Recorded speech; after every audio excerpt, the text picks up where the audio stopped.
Selamat datang di channel Marimo-kun. Di sini kita akan menyelami petualangan epik dan tak terlupakan dari dunia One Piece, tempat Monkey D. Luffy dan kru topi jerami berlayar menantang arus untuk mencari One Piece dan mewujudkan impian menjadi Raja Bajak Laut. Setiap pulau yang mereka kunjungi membawa kisah yang penuh dengan pertarungan, misteri, dan rahasia besar tentang dunia yang penuh keajaiban ini. Dalam setiap video, Marimo-kun akan mengupas karakter-karakter ikonik, kekuatan buah iblis yang unik, dan strategi pertempuran dari setiap arc yang penuh ketegangan. Bersiaplah untuk menelusuri teori-teori mengejutkan dan fakta-fakta menarik yang mungkin belum kamu ketahui. Jadi, pastikan kamu sudah siap untuk menjelajahi dunia penuh warna dan petualangan yang luar biasa ini bersama kami. Jangan lupa subscribe dan aktifkan loncengnya, agar kamu tidak ketinggalan setiap update terbaru tentang dunia One Piece. Baiklah, mari kita mulai.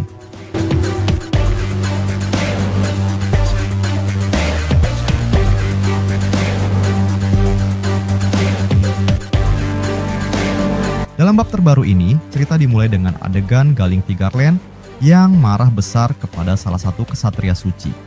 Kesatria tersebut sedang menjalankan misi rahasia di Pulau Elbaf dengan tujuan membunuh Saul secara diam-diam dan mengambil buku catatan Joy Boy yang sangat penting bagi pihak tertentu. Dalam komunikasi melalui Denden Mushi, kesatria suci itu melaporkan bahwa ia telah meracuni Saul di perpustakaannya. Ia yakin Saul hanya tinggal menunggu waktu untuk tumbang. Namun, sayangnya, meskipun upaya tersebut hampir berhasil, buku catatan Joy Boy tetap tidak ditemukan, yang membuat Galing semakin geram. Baginya, tujuan utama misi ini adalah mendapatkan buku tersebut, bukan sekadar membunuh Saul. Bab sebelumnya mengungkapkan bahwa Saul tiba-tiba ambruk di perpustakaannya, bukan karena penyakit biasa, melainkan akibat racun yang disiapkan secara sengaja oleh kesatria suci itu.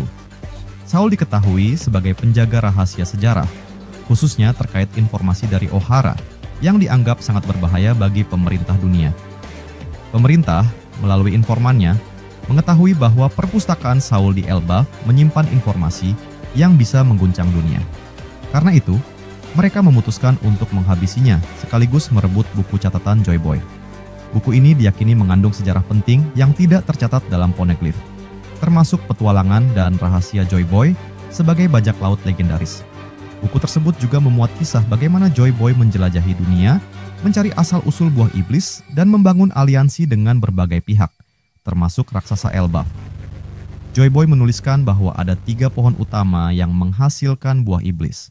Pohon Adam di Elbaf, pohon F di Pulau Manusia Ikan, dan 1 pohon misterius lainnya. Namun, pohon-pohon ini sudah tidak lagi berbuah akibat insiden besar di masa lalu. Hal ini menyebabkan buah iblis yang ada saat ini hanyalah reinkarnasi dari buah-buah sebelumnya. Cerita dalam buku itu juga menjelaskan keinginan Joy Boy menjadi raja dunia. Namun, keinginannya bukan untuk kekuasaan pribadi seperti Imu Sama, melainkan untuk menciptakan dunia yang adil dan damai. Pengalaman Joy Boy selama petualangannya melihat ketidakadilan, kemiskinan, dan perbudakan, memotivasinya untuk memperbaiki dunia. Sayangnya, ia gagal mencapai tujuannya karena perang besar di abad kekosongan yang mengakhiri hidupnya. Salah satu bagian menarik lainnya adalah tentang sosok Joy Boy yang bertemu dengan tokoh-tokoh penting seperti Ratu Lily dari Arabasta dan Imu Sama. Hubungan mereka bertiga mungkin menjadi kunci untuk memahami sejarah dunia. Selain itu, buku catatan tersebut juga mengungkapkan keberadaan 2 dewa matahari, Nika yang dikenal ceria dan membawa kebebasan, serta sosok dewa matahari jahat yang penuh kegelapan dan membawa ketakutan. Kekuatan dari kedua dewa ini diyakini termanifestasi dalam bentuk buah iblis seperti Hito-Hitonomi, model Nika, yang saat ini digunakan Luffy, dan buah yang dimiliki Loki, raksasa Elbaf, yang merepresentasikan sisi gelap Dewa Matahari. Konflik antara Luffy dan Loki di masa depan diprediksi akan menjadi pertarungan epik antara 2 pengguna kekuatan Dewa Matahari, antara kebebasan melawan kegelapan. Dengan segala informasi ini, buku catatan Joy Boy menjadi incaran utama berbagai pihak. Saul yang berhasil selamat dari racun kini bertekad menyerahkan buku tersebut kepada Robin yang akan membacakan isi pentingnya untuk Luffy. Bab ini menegaskan kembali betapa pentingnya buku itu untuk mengungkap sejarah dunia serta membuka jalan menuju akhir kisah besar ini.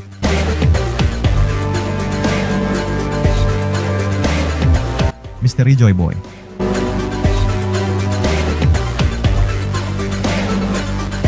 Dalam beberapa chapter terakhir, mulai dari One Piece chapter 1083 hingga chapter 1085, Eiichiro Oda perlahan-lahan mengungkapkan berbagai misteri besar yang telah lama dinantikan oleh para penggemar. Salah satu kejutan besar yang terungkap adalah kematian Raja Cobra yang dibunuh oleh Imu Sama bersama Gorosei. Namun, itu bukan satu-satunya rahasia. Pada chapter 1085, kita mendapatkan fakta mengejutkan bahwa keluarga Nefertari ternyata memiliki nama belakang D, yang selama ini menjadi misteri besar di dunia One Piece. Fakta ini membuka kemungkinan besar bahwa keluarga Nefertari memiliki hubungan langsung dengan Joy Boy dan sejarah abad kekosongan. Tidak hanya itu, Ratu pertama kerajaan Alabasta, yakni Ratu Nefertari Lily, terungkap hidup pada masa abad kekosongan sekitar 800 tahun yang lalu. Dengan informasi ini, Lily dipastikan hidup sezaman dengan tokoh legendaris seperti Joy Boy dan Kozuki Toki. Ini menimbulkan pertanyaan menarik. Apakah ada karakter lain yang dikenal selama ini yang ternyata juga hidup pada masa tersebut? Jika benar, bagaimana peran mereka dalam sejarah besar yang melibatkan Joy Boy dan Imu Sama?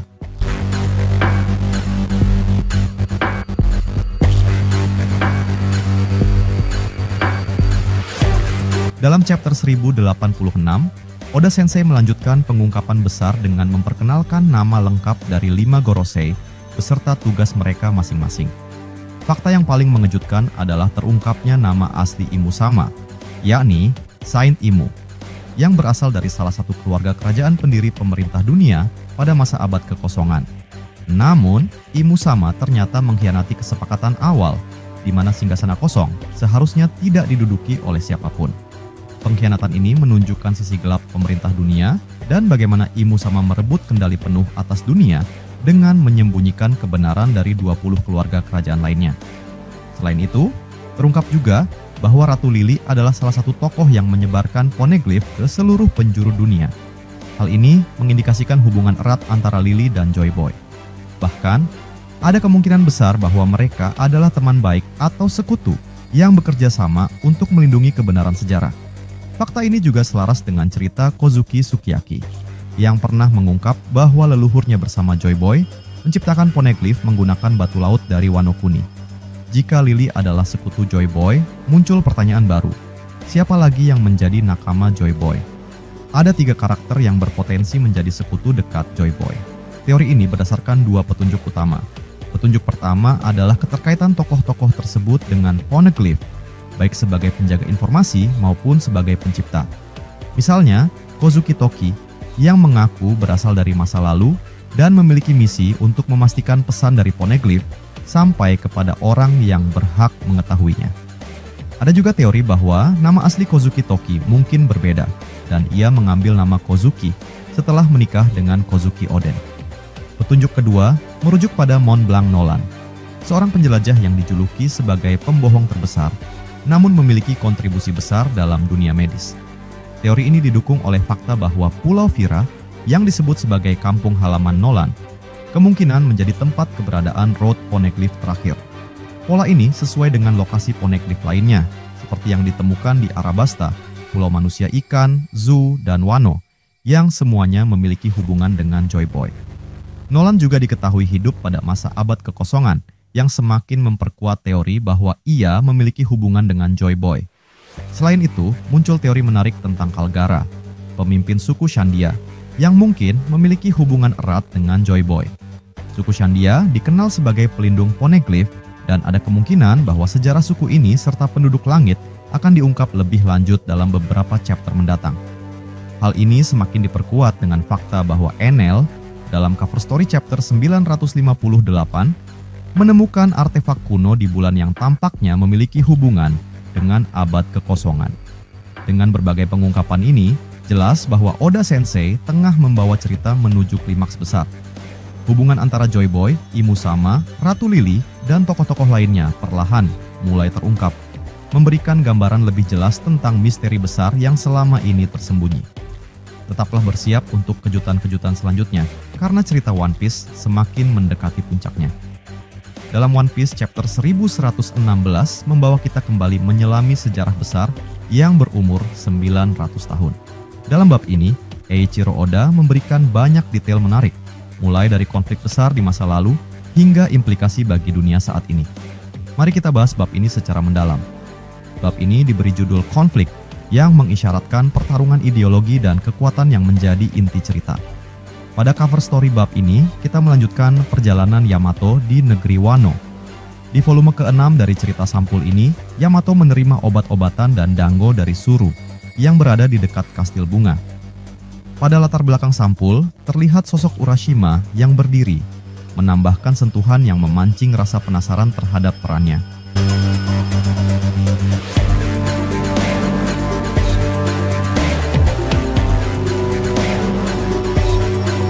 Cerita utama dimulai dengan lanjutan dari bab sebelumnya, menyoroti siaran langsung Vegapunk yang mengejutkan seluruh dunia. Dalam siaran tersebut, Vegapunk mengungkapkan informasi tentang perang besar yang terjadi 800 tahun yang lalu. Orang-orang di berbagai penjuru dunia tampak bingung dan bertanya-tanya bagaimana perang tersebut masih memberikan dampak hingga sekarang, meskipun sudah tidak ada yang hidup dari masa itu. Salah seorang rakyat jelata bahkan bertanya, perang yang terjadi 800 tahun lalu masih berlangsung, tapi bagaimana bisa tidak ada yang tahu tentang perang itu? Siaran ini juga membawa kita ke kamar bunga, tempat Imusama terlihat berjalan sambil memegang foto seorang wanita yang sangat mirip dengan Vivi. Meski Imusama tetap diam tanpa sepatah kata pun, adegan ini memberikan kesan misteri yang kuat. Sementara itu, di kerajaan Alabasta, situasi menjadi semakin mencekam. Igaram dan Karu menangis di depan poster Vivi yang dinyatakan hilang sejak insiden Reverie. Di sisi lain, Pel dan Caka terlihat berada di makam Raja Cobra, meratapi kegagalan mereka dalam melindungi raja mereka. Vegapunk kemudian mengungkapkan sebuah rahasia besar. Sebagian kecil dari teknologi Mother Flame miliknya telah dicuri. Teknologi ini ternyata digunakan untuk mengaktifkan salah satu senjata kuno yang menghancurkan kerajaan Lulusia. Vegapunk merasa sangat bersalah karena ciptaannya menyebabkan kehancuran besar ini. Namun, ia tidak tahu siapa yang mencuri teknologi tersebut. Ia memperingatkan bahwa jika senjata kuno kembali digunakan, dunia bisa terancam oleh banjir besar yang sama seperti di masa lampau. Kisah berlanjut ke kerajaan Prodence, di mana Raja Elisabelo pertama memerintahkan para penasihatnya untuk menyelidiki kehancuran kerajaan Lulusia yang kehilangan kontak secara misterius. Di Marineford baru, kita melihat reaksi Sengoku, Suru, dan Akainu terhadap siaran Vegapunk. Akainu dengan cerutunya yang terbakar berkata dengan penuh emosi, "Jadi, kau benar-benar mengatakan segalanya, Vegapunk?" Di sisi lain, Vegapunk yang masih berada di Pulau Egghead meminta Edison untuk membebaskan Stussy karena ia merasa bersalah telah memanfaatkan kepercayaannya. Edison menjelaskan bahwa konflik batin adalah bagian dari menjadi manusia dan itu juga berlaku bagi Stussy. Sementara itu, York menemukan bahwa Vegapunk mengetahui tentang teknologi yang dicuri, meskipun York mencoba menyembunyikan aktivitas rahasianya dari sistem Punk Record. York kemudian membuat langkah besar dengan menghubungi Gorosei dan mengungkapkan bahwa Denden Mushi spesial sedang dilindungi oleh robot kuno di Pulau Egghead. Dalam siaran lanjutan, Vegapunk menyebutkan bahwa Joy Boy berencana untuk mewariskan ketiga senjata kuno kepada generasi masa depan.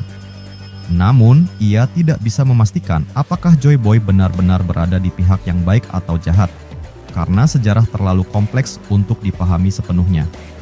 Vegapunk juga mengingatkan dunia bahwa misteri abad kekosongan mungkin bisa dipecahkan oleh bajak laut Gold di Roger dan krunya. Namun, ia menekankan pertanyaan besar. Mengapa Roger dan krunya menghilang tanpa memberitahu kebenaran kepada dunia? Pertanyaan ini menimbulkan rasa penasaran yang mendalam karena Gold di Roger dikenal sebagai seseorang yang menemukan semua jawaban, tetapi memilih untuk menyembunyikannya. Di halaman terakhir bab ini, kita melihat Relic berbicara dengan Saki setelah berhasil mengalahkan bajak laut di sebuah bar. Relic, yang tampak mabuk berat, bernostalgia sambil berkata, "Orang tua seperti kita seharusnya tidak merusak kegembiraan generasi muda. Sekarang giliran mereka untuk menemukan kebenaran." Panel terakhir memperlihatkan Relic meletakkan minumannya di bar sambil tersenyum, dan tulisan di akhir bab berbunyi, "Dia yang mengetahui kebenaran hanya bisa tertawa." Bab ini memperluas cakupan cerita One Piece, menghubungkan konflik masa lalu dengan dampaknya terhadap dunia saat ini. Vegapunk, Imusama, Joy Boy, dan senjata kuno menjadi benang merah yang terus memikat para penggemar untuk menantikan kelanjutan cerita.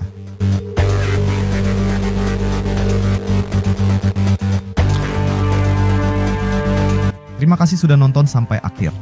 Jangan lupa kasih like kalau kalian suka konten ini, share ke teman-teman kalian yang juga suka One Piece, dan tentunya subscribe biar kalian nggak ketinggalan video terbaru dari Marimo Kun.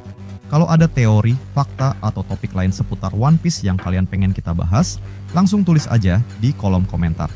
Sampai jumpa di pembahasan berikutnya, dan teruslah berlayar bersama kru Mugiwara. Salam nakama.